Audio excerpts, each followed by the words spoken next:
இதயம் தொடர்பான பிரச்சனைகள் தான் இந்த உலகத்தில் இப்போ அதிகமாக இருக்குன்னு சொல்லலாம். அதுக்கு இரத்த அழுத்தம் ஒரு காரணம், அதே மாதிரி கொழுப்பு கொலஸ்ட்ரால் ஒரு காரணம்னு சொல்லலாம். இது இதயம் தொடர்பான சிக்கல்கள் நிறைய பேருக்கு வருது. ஹார்ட் அட்டாக் வருது, அதே மாதிரி பிளாக், அதாவது குழாயில் அடைப்பு ஏற்படுது. இப்படி பல சிக்கல்கள் இதயம் தொடர்பாக ஏற்படுது.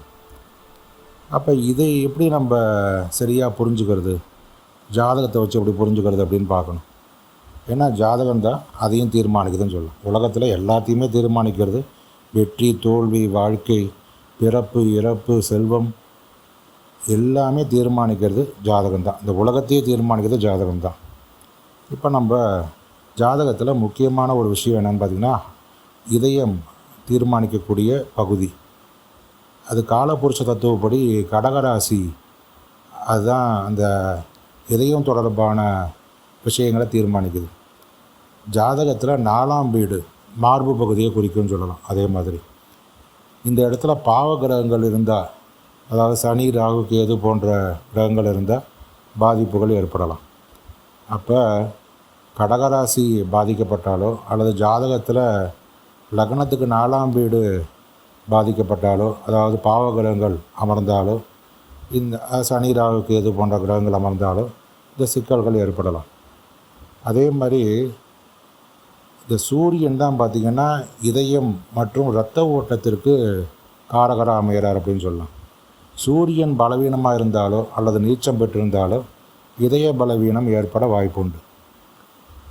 சந்திரன் மனோகாரகன்னு சொல்லக்கூடியவர். இந்த மன அழுத்தம் மற்றும் இரத்த அழுத்தத்துக்கு சந்திரனும் ஒரு காரணமாக அமைகிறாரு. தேய்பிறை சந்திரனாகவோ அல்லது ராகுவுடன் இணைந்திருந்தாலோ ஒரு பதற்றம் ஏற்படும், அது நெஞ்சு வலி ஏற்படுத்தலாம். அது காரணமும் இந்த சந்திரன் பலவீனப்படுவதுதான் காரணம் சொல்லலாம். இரத்தத்தின் அதிபதி செவ்வாய் பாதிப்படைஞ்சிருந்தால் இரத்த அழுத்தம், இரத்த குழாய் அடைப்பு போன்றவை ஏற்பட வாய்ப்புகள் உண்டு. அதே மாதிரி சில கிரக சேர்க்கைகளும் இதுக்கு ஒரு காரணமாக அமையுதுன்னு சொல்லலாம். சூரியனும் சனி இணைஞ்சிருந்தாங்க ஜாதகத்தில் அப்படின்னு சொன்னால் இதய துடிப்பில் சீரற்ற நிலை ஏற்படும், நீண்ட கால இதய நோய்கள் ஏற்பட வாய்ப்புண்டு. சந்திரனும் ராகுவும் இணைஞ்சிருந்தாங்கன்னா அதீத பயம் ஏற்படும் ஜாதகத்தில். அதே மாதிரி நெஞ்சில் படபடப்பு ஏற்படும், மன உளைச்சலால் வரும் வலி, நெஞ்சு வலி ஏற்பட வாய்ப்புகள் உண்டு.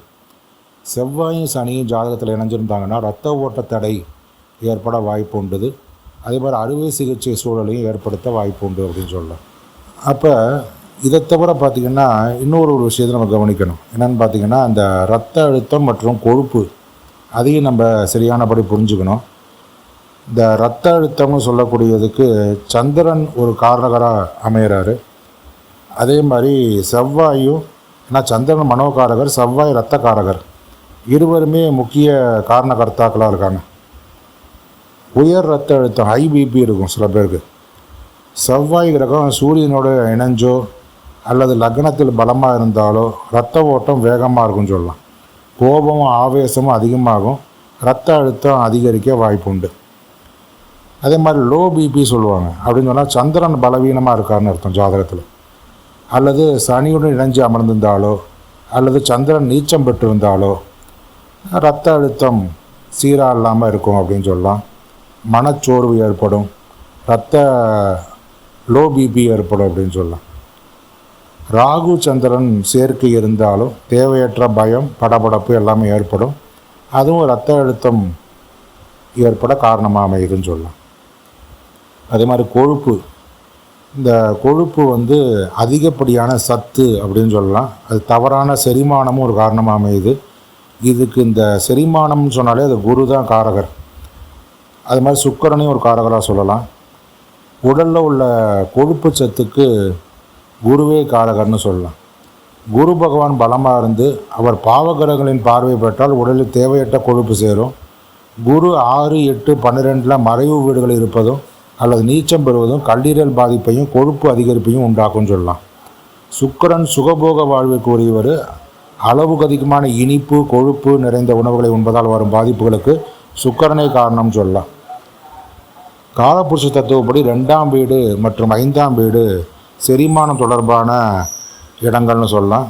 அவை கொழுப்பு தொடர்பான பிரச்சனைகளை ஏற்படுத்தக்கூடிய வாய்ப்புகளை ஏற்படுத்தும். ஏன்னா அதை பலவீனமான கிரகங்கள் அமரும்போது, பாவ கிரகங்கள் அமரும்போது 2ஆம் வீட்டில் இந்த மாதிரி ஜெரிமான சிக்கல்கள்லாம் ஏற்படும். அதிக கொழுப்பு ஒருத்தருக்கு இருக்குது அப்படின்னு சொன்னால், அந்த குருவும் ராகுவும் சேர்ந்துருக்காங்க ஜாதகத்தில் அப்படின்னு சொன்னால் அதிக கொழுப்பு ஏற்படும். இது மாதிரி குரு சுக்கிரன் இணைஞ்சிருந்தாலும் இல்லை சுக்கிரன் வக்கரம் பெற்று பாதிப்பு பெற்றிருந்தாலும் அதிக கொழுப்பு ஏற்படும். இரத்த குழாய் அடைப்பு ஏற்படுது அப்படின்னு சொன்னால் அது காரணம் செவ்வாய் சனி இணைப்பு தான். அது செவ்வாய் சனி தடையை குறிக்கும்னு சொல்லலாம், இரத்த தடையை குறிக்கும். மன அழுத்தம் பிபின்னு சொன்னாலே சந்திரன் சனி அது புணர்ப்பு தோஷம்னு சொல்லுவாங்க, அல்லது சந்திரன் ராகு இணைவதும் மன அழுத்தத்தை ஏற்படுது. அப்போ முக்கியமாக நம்ம கவனிக்க வேண்டியது என்னென்னா, இந்த மாதிரியான இணைவுகள் கிரக சேர்க்கைகள் இருந்ததுன்னா கூட ஜாதகத்தில் இந்த இதயம் தொடர்பான சிக்கல்கள்லாம் ஏற்பட வாய்ப்பு உண்டு. இதை தீர்ப்பதற்கு என்னென்ன செய்யணும்னு சொல்லிடலாம். சில பரிகார முறைகள் இருக்குது. சூரிய வழிபாடு செய்வது மிகச்சிறப்பு. சூரிய நமஸ்காரம் செய்வதும் ஆதித்ய ஹிருதயம் ஸ்லோகம் சொல்வதும் இதயத்துக்கு மிகுந்த வலிமையை தரும் சொல்லலாம். அதே மாதிரி சிவ வழிபாடு, சிவபெருமான் வழிபாடு திங்கட்கிழமைகளில் சிவனுக்கு பால் அபிஷேகம் செய்வதும் மிருத்யுஞ்சய மந்திரத்தை ஜபிப்பதும் ஆரோக்கியத்தை மேம்படுத்தும் சொல்லலாம். ஞாயிற்றுக்கிழமைகளில் கோதுமை வெல்லத்தை தானம் செய்யலாம். பார்வையற்றவர்களுக்கு உணவு ஒழுங்குவதும் சூரிய தோஷத்தை குறைக்கும்னு சொல்லலாம். ஏன்னா சூரியனும் இதயத்துக்கு ஒரு காரகர். இந்த சூரியன் தோஷம் இருந்தது, இதயம் தொடர்பான சிக்கல்கள் இருந்ததுன்னா இந்த பரிகாரங்கள்லாம் செய்யலாம். அதே மாதிரி ருத்ராட்சம் அணிவது, ஒருமுக ருத்ராட்சம் அல்லது 5 முக ருத்ராட்சம் அணிவது இரத்த அழுத்தத்தை குறைச்சி சீர் செய்யும்னு சொல்லலாம். குருவுக்கு பரிகாரம் செய்யணும், ஜெரிமான சக்தி சரியானபடி இருக்கணும்னு சொன்னால் மஞ்சள் நிற உணவுகளை தவிர்த்து கொண்டைக்கடலை தானம் செய்யலாம். இது கொழுப்பை குறைக்க உதவும். செவ்வாய் இரத்தம் தொடர்பான சிக்கல்கள் எப்படின்னா செவ்வாய்க்கிழமைகளில் துவரை தானம் செய்வதும் முருகப்பெருமானை வழிபடுவதும் இரத்த ஓட்டத்தை சீராக்கும்னு சொல்லலாம். சந்திரனுக்கு மனம் தொடர்பான மன அழுத்தம்லாம் ஏற்படுது, அது தொடர்பாக ரத்த அழுத்தம் ஏற்படும். அப்போ அது குறைப்பதற்கு பௌர்ணமி அன்று அம்மன் வழிபாடு செய்வதும் போதுமான அளவு நீர் அருந்துவதும் இரத்த அழுத்தத்தை கட்டுப்படுத்தும் அப்படின்னு சொல்லலாம். ராகு சந்திரன் இணைவால் வரும் படபடப்பை குறைக்க அனுலோம் விலோம் என்ற மூச்சு பயிற்சியை தினமும் செய்வது மிகச்சிறப்பு அப்படின்னு சொல்லலாம்.